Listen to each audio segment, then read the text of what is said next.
Alright, so I have decided to decorate my front entrance gate. With a little bit of a background story, essentially I put up a trail camera down my driveway. My driveway is about 100 yards to the house. And I discovered there was a lot of unwanted visitors showing up when I wasn't home. Just random cars driving down my driveway and checking out the house. So I put up this hydraulic gate and I put in a couple of dirt berms. I've tore the berms up with a tractor here just the other day. Put up dirt berms where people couldn't drive around the gate, and that shut down all that nonsense. So I've decided to decorate my front entrance now that I'm retired. I've got time to do it. And I'm going to put columns on either side of this gate. And then from there, I'll continue on with brand new fencing. So what I did to start out was I just picked me a random spot. Right there where that rebar is. Measured out 14 inches away from the corner post because I know there's concrete under here to hold this post up. And I didn't want to have to deal with that. I just basically picked a spot where I wanted the pad to start and I leveled the ground out from there. Nice long wide spot. Then to anchor the pad, in case this ground ever got soft, I didn't want it tipping over, I dug an extra hole 18 inches deep. And it looks like a gopher tried to go through there just recently because that hole wasn't there. And Chloe can smell it. So I've got the ground leveled and ready for a pad. I've got my form for the pad right here. I'm going to set it down and I'm going to get it perfectly level. And then I'm going to drive my stakes in next to it. This pine here, when you get a bunch of concrete inside here, it'll bulge out. And you don't want that. So I'm going to have to line this with stakes down through here and down at the ends. Just make sure everything locks in place before I start dumping concrete into this form. Once I get these pads all set up, then what I'll do is I'll come in here with cinder blocks and I'll start raising cinder block walls up, and then I'll put the stone on the outside of that. So here we go. All right, so I played around with a couple of patterns for the cinder block. The idea is to build this wall without having to cut a bunch of cinder blocks. So you have to allow for 3/8 of an inch in between the blocks, but I finally have a pattern here. So I've got this measured out and it's 22 inches wide. And what was it, 54 I believe. There we go. Yeah, 54 inches long. And I want the concrete pad to extend out 2 inches all the way around this. So by figuring out those dimensions, that allows me to build up this form right here. So this form is going to be 2 inches larger all the way around than my actual wall. I brad gunned these all together just to tack them together, but now I'm going to go in here with some screws just so I don't bump them loose, because those brads never hold. I also pre-drilled these holes, that way it won't bust the board out, because this is just pine 1/4. You get too crazy with the screws and it'll split them. There we go. I've already loaded up all my supplies, everything I could possibly think that I need. Rebar, tools. Since I don't have water up there at the front of the acreage, I've got a 30-gallon tank right here that I'll be filling up, hooking a hose up to it. That way I can mix my concrete right up there on site. So anyways, it's hotter than blazes. It's got to be pushing 100 degrees, maybe even more right now.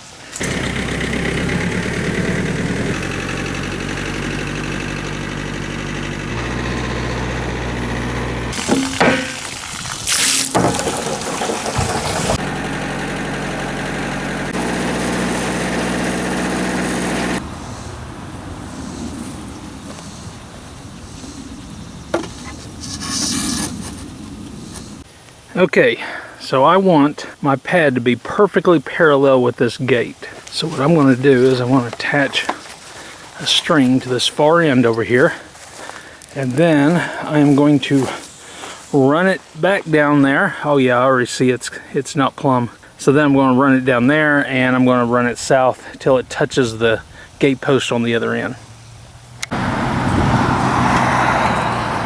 Alright, so all I have to do is bring this string over till it touches the gate right there. I'll stake it in the ground. Then I'll be able to measure the string to the west end of the form and the east end of the form and make sure everything is square with the world. Alright, so we're all square with the world. Measuring off of that piece of rebar down there, and then coming down here at the east end and making sure it matches.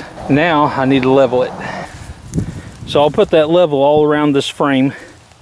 And right now I've got it perfectly level, but it was a little bit off. It was a little low on this right side. So I've got a small rock under there. I'm going to backfill the spaces underneath the boards with some dirt.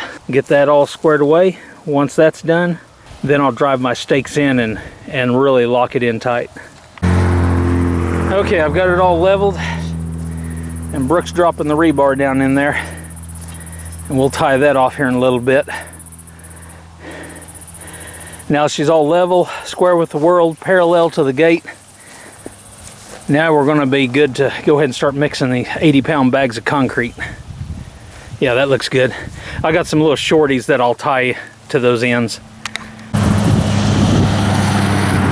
One thing Brooke's doing is making sure that the rebar does not set flush on the ground. She's putting little pebbles under it just so we can get concrete up underneath there.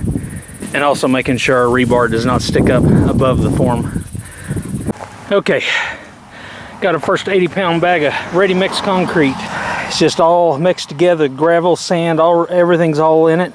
All you have to do is add water. So we're going to keep it nice and simple for this pad. Whenever it comes to laying the cinder block, that'll be something different. So anyways, all we got to do is mix 8 of these up and get to pouring, and we're ready to start mixing concrete.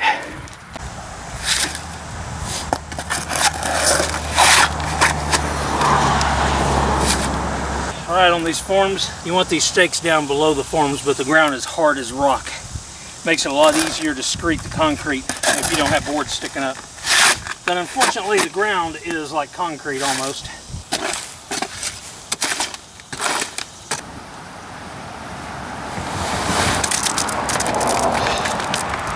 Alright, there's one bag. Now about 7 more. Ooh, I made a oops. So when I originally decided how big I wanted this, I did the concrete calculations for the original design. And then I went and redesigned it, and I completely forgot that I made it a little bit bigger. So I saw real quick that I was fixing to be short on concrete. So Brooke pulled my tail out of the fire, and she's running up to Home Depot to get a few more bags of concrete. All I did was add an extra foot or so, but and I did buy an extra bag of concrete, but I don't think it's going to make up the difference. So better to have too much than not enough, that's for sure. So I forgot to mention, Home Depot was completely out of the 3/4 inch electric conduit elbows. So I wound up having to use a straight piece that I had up in the loft of my barn, heat it up and bend it. But of course it tried to kink on me, and so to prevent it from kinking too bad, I just put a slight bend in it, and it's coming out of the concrete at an angle. So this is for in the future in case anybody decides to run electricity to the columns. I'm going to have solar powered lights on the top of this, but just looking ahead in the future in case somebody wants some electric out here. Okay, now I'm going to show Brooke how to screed in the worst possible conditions, considering there's stakes sticking up and there's conduit and everything else. But anyways, we're about to do it to it. What you do is you take your board, you put it right here, like this. And then push some of it back a little bit. Alright, and then what you're going to do is just work it back and forth like this. You got some holes. You want to back up just a little bit, fill them in. And you just work this back and forth like that. If you get too much concrete on here creating a dam, just kind of push it out ahead of you. Okay, now hop on that side. See how I'm kind of barely getting past it like that? Okay, now grab that side and we're going to work against this pipe. Yep. And then you just get it real loose. And the more you work it back and forth like that, it brings that moisture out. Now I'll come back and I'll smooth that out.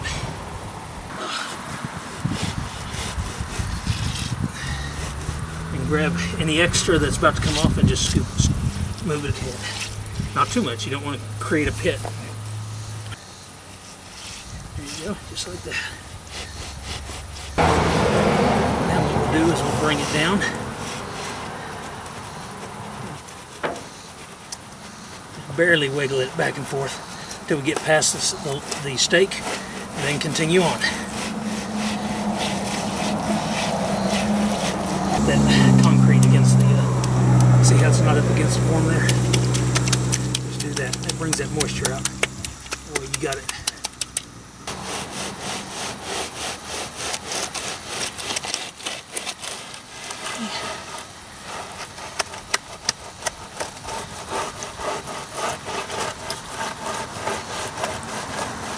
See those holes there at the edge? Yep. Go ahead and scoop some of that extra concrete out of there and put it in there.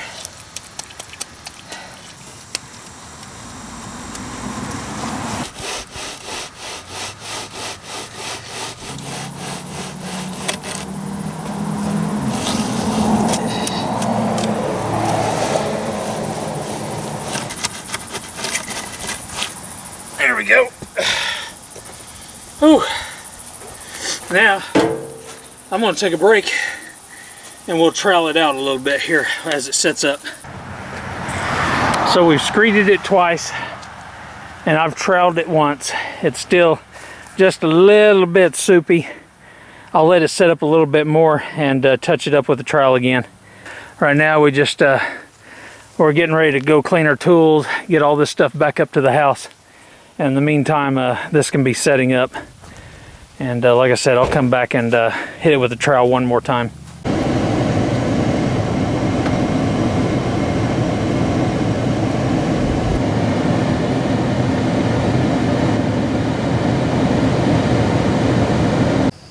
All right, it's early. Sun hasn't risen yet. And this is where I'm at on the project. Looks pretty good. I've kept it wet with a tarp over it. Looks like I need to pay a little extra attention to the edges of the forms. Make sure I loosen up the concrete and get it all the way up against the form. There's a couple of little empty spots right up against the wood there. Got the frame up over here, ready to pour concrete. I still need to drop a little bit of rebar in there. And but I'm gonna get this project started early this morning, because no joke, I thought I was gonna pass out from doing it at 1 o'clock in the afternoon with nearly 100-degree temperatures. That was about more than I could deal with.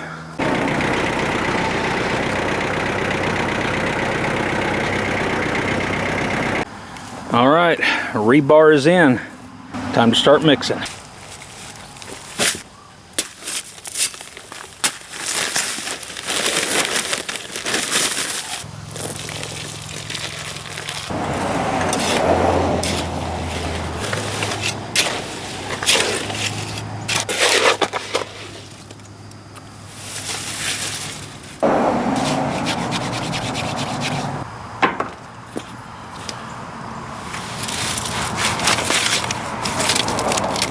All right, to make sure you don't have those cavities at the outer edge of the frame, come in here like this and tap that stuff.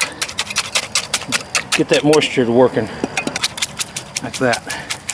That'll push it all up against your frame there. That's what you want.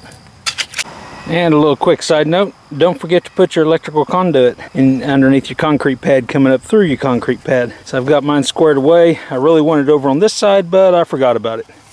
So I've just matched it up with the other pad, came in 9 inches on both corners, and that way anybody that runs electricity to it can find it easily. It's 9 inches off of each pad. All right, I am down to the last bag. Went a lot easier this morning. I was able to bust through all 8 bags without stopping. Okay, I'm ready to screed this. Now I could have cut those stakes off level with the form, but really the amount of effort that it takes, it's not worth. I can still go around the stakes with the screeding board.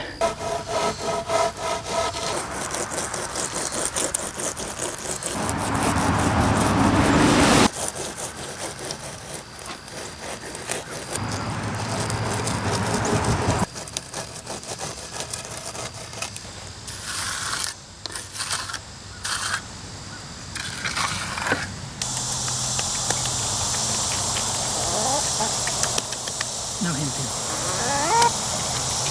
No, you don't want